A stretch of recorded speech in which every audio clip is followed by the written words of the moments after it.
And I want to urge that every effort be made to make these masks easily available. Because if you ask a boda rider to buy one and buy for his passenger, is asking for too much, because that boda is charging 50 shillings.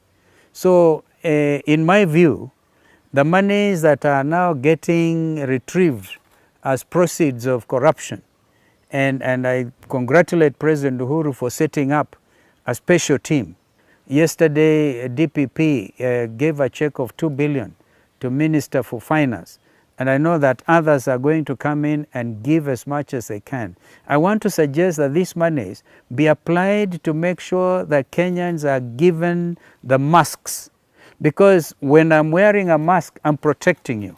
When you're wearing a mask, you're also protecting me. So it is mutual.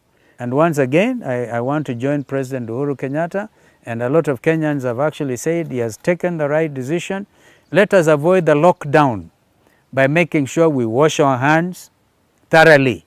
And I've seen that you just don't wash your hands in 20 seconds. You even try and wash on this side and wash on this side. Look at the thumbs as well. Look at the nails with soap and make sure that you do it correctly.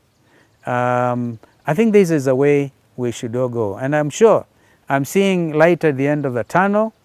This COVID-19 cannot be with us forever. We know it is going to pass. But when it is dealt with, we want to look back and look at each other and say, God was gracious to us.